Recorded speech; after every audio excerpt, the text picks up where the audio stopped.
6-10 سال تو اولاد کے رشتے ڈھونڈنے میں لگا دیتے ہیں. اتنی دنوں میں تو آپ رب کو ڈھونڈتی تو آپ کو کیا کچھ نہ مل جاتا. ان چیزوں سے باہر نکلیے, زندگی آسان کیجیے, لوگوں کے لیے ہمدردی لے کر آئیے. یہ ایک بہت بڑا فیکٹر ہے ہمارے معاشرے کے اندر برائیاں پھیلانے کا. نکاح مشکل, زنا عام. It's a fact, it's a rule. جس معاشرے میں نکاح عام نہیں ہوگا وہاں زنا عام ہوگا.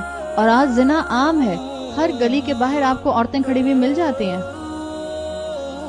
ہر ہوٹل آپ کو کمرہ دینے کو تیار ہے. ہر بڑی بلڈنگ کے اندر فلیٹس موجود ہیں. آپ کو کیا لگتا ہے 35 سال کا بیٹا ہو گیا, جوان مرد ہے, آس پاس کا فتنہ تو دیکھیے. جائنٹ سائز کی ماڈلز اس کو سب جگہ بل بورڈز پر لگی ہوئی نظر آتی ہیں. لان کا نام و نشان نہیں ہوتا, اتنا بڑا منہ لگا ہوا ہوتا ہے. But this is ridiculous. آپ لان کا ایڈ لگا رہے ہیں تو بھائی لان دکھا دو نا. اتنا بڑا عورت کا منہ کیوں دکھا رہے ہیں؟ جس معاشرے میں نکاح عام نہیں ہوگا, آپ سوچیں جوان بیٹا آپ کا, وہ تصویریں, وہ بل بورڈز, وہ میگزین, فیس بک, ہر ایک کے ہاتھ میں ایک سے ایک لان کا ایڈورٹائزمنٹ چلتا ہے. ہر چیز اس کے ہاتھ میں, یوٹیوب اس کے ہاتھ میں, ہر چیز ہے اس کے ہاتھ میں, just on a single click. اور آپ سمجھتے نہیں بہت بہت شریف بیٹا ہے میرا. What is the definition of شریف؟ کتنوں کو منہ مار چکے ہیں آپ کو اندازہ ہی نہیں ہے. آپ سمجھتی رہیں کہ بہت شریف ہے. اور اپنی بیٹیوں کی بھی حفاظت کیجیے.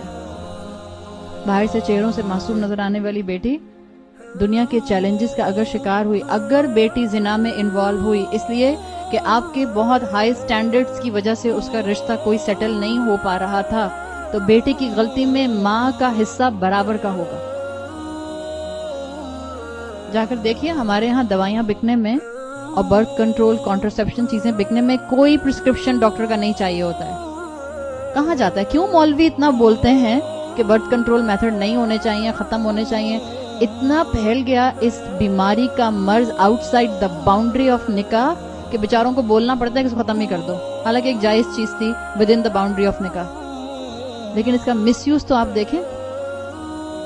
ان میرڈ بچیاں, میرا ایک پروجیکٹ ہے پچھلے کئی سالوں سے, کیونکہ اس پروجیکٹ کی وجہ سے بہت سی بچیاں مجھے شاید وہ سمجھ لیتی ہیں کہ میں ہمدردی میں آ کے ان کو ایسا مشورہ دے دوں گی. میں اینٹی ابارشن کیمپین چلاتی ہوں پچھلے تقریباً 8-10 سال سے.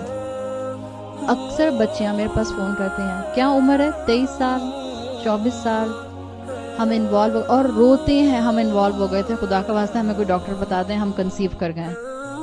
کس جو ان میرڈ بچی, میری ماں کو پتا نہ چلے, مجھے کوئی ایسی ڈاکٹر بتا دیں کہ جہاں جا کے میں ٹرمینیشن کرا دوں, میں ابارشن کرا دوں. کوئی ٹیبلٹ بتا دیں مجھے پلیز. ہم کس معاشرے میں رہ رہے ہیں؟ ہم کس معاشرے کا حصہ ہیں؟ ہم دین کو مذاق بنتے اپنی آنکھوں کے سامنے دیکھتے رہیں گے اور ہم سمجھتے ہیں ہمارے اوپر اس کا امپیکٹ نہیں آئے گا. ہماری ذات اور ہمارے گھروں کے اندر اس کا امپیکٹ داخل ہو چکا ہے. آنکھیں کھولیے. اب بھی اگر مسلمانوں نے اپنی ذمہ داری کا احساس نہ کیا, اب بھی اگر ہم نے اسلام کی قدر نہ کی, تو انڈیویجول عذابوں کی کمی نہیں ہے. اللہ ہم سب کو, ہماری اولادوں کو محفوظ کر کے رکھے. نکاح کو عام کیجیے. اپنی نسل اور اپنی کاسٹ اور اپنے خاندان پر فخر کرنا چھوڑ دیجیے. فخر صرف اور صرف کس کو کرنا چاہیے؟ اول تو فخر وہ بھی نہیں, اللہ کی نظر میں عزت والا کون ہے؟ سورہ حجرات میں آتا ہے. کون ہے جو عزت, جو تقوی والا ہے؟ اللہ کی نظر میں آپ کی وجاہت آپ کے خاندان سے نہیں, آپ کے تقوی سے اور آپ کی اللہ کے ساتھ افیلیشن سے ہے. یہی بات یہاں بتائی گئی.